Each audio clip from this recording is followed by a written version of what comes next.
Have you ever seen a mountain standing on its head? Imagine a giant boulder, heavier than a dozen cars resting perfectly on a tiny point. It looks like a giant's forgotten toy.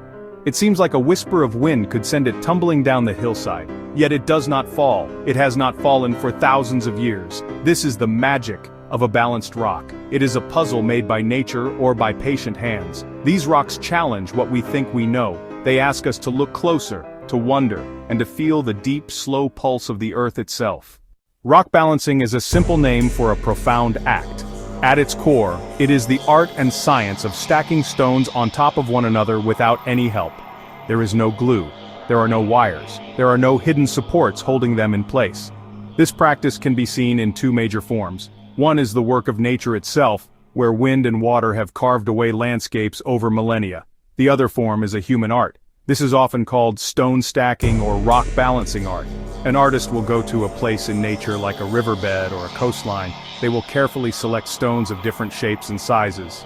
Then with immense patience they will begin to stack them. They might create a tall, slender tower that seems to sway with the slightest breeze. Why do these balanced rocks look so impossible? The answer lies in how our brains understand the world around us. When we see a massive rock perched on a tiny point, it triggers an alarm in our minds. Our intuition screams that it should topple over immediately. The secret is all about something called the center of mass or center of gravity. For an irregularly shaped rock, this point can be in a very strange place. As long as this center of mass is directly above the point of support, the rock will be stable.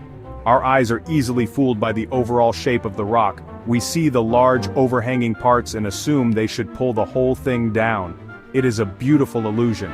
The rock appears to be on the verge of collapse, while in reality, it is perfectly secure in its position. In places like Arches National Park in Utah, you can find the famous balanced rock. This colossal formation weighs over 3,500 tons.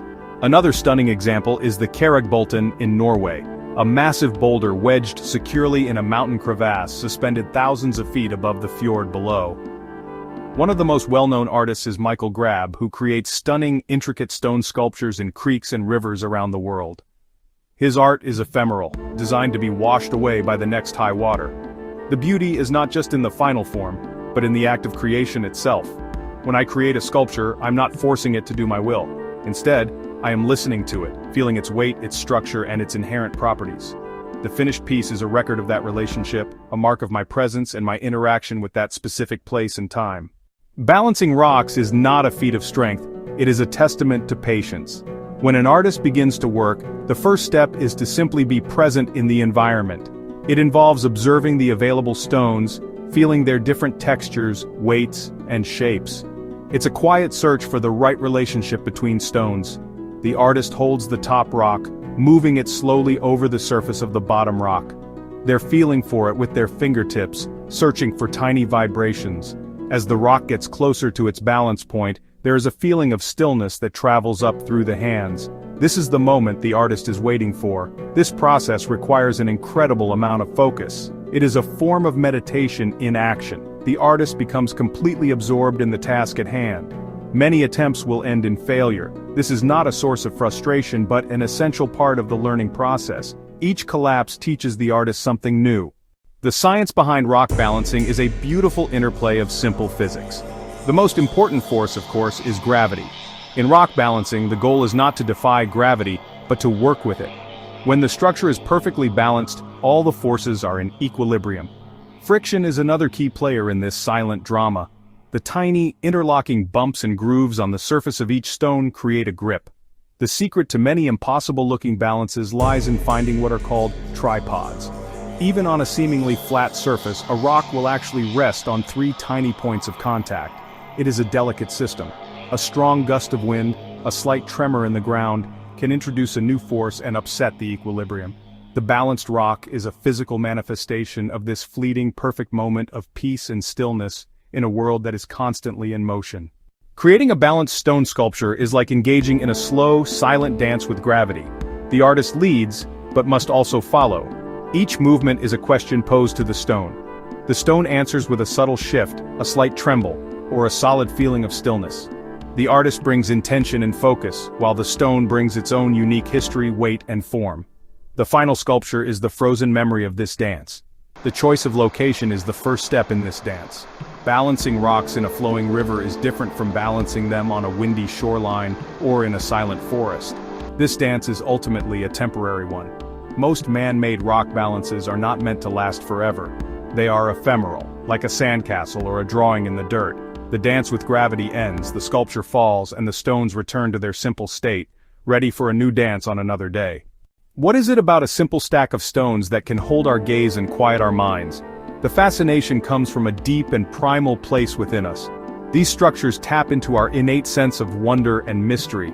It is a connection to the feeling of childhood wonder, when the world was full of magical possibilities. There is also an inherent beauty in the simplicity of the form. A balanced rock sculpture is an expression of pure harmony. It is a form of natural minimalism. There are no colors, no complex narratives, just the pure relationship between form, weight, and balance. This simplicity allows us to project our own feelings onto the sculpture.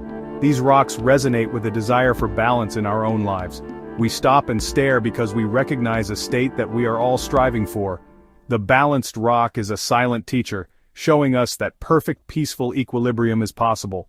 The beauty of rock balancing is that it is an art form accessible to everyone. You do not need expensive tools or a fancy studio. All you need is a quiet place in nature, a collection of stones, and a willingness to be patient. The first step is simply to begin. Pick up a stone, feel its weight in your hand. Do not worry about creating a masterpiece on your first try. Try to balance one stone on another. Feel for that subtle point of stillness. This simple act of trying is a reward in itself. As you practice, you will begin to develop an intuitive feel for the process. More importantly, you will discover the value of patience and focus. The time you spend balancing rocks can be a powerful form of meditation, a way to clear your mind and find a sense of inner calm. So I encourage you to go outside and find your own balance. Look for those natural formations that have been standing for ages. You may be surprised by what you can create, but more than that, you may be surprised by the stillness and wonder you find within yourself. The world is full of weight and pressure, but with a little patience and a gentle touch, you can find moments of perfect, beautiful balance everywhere you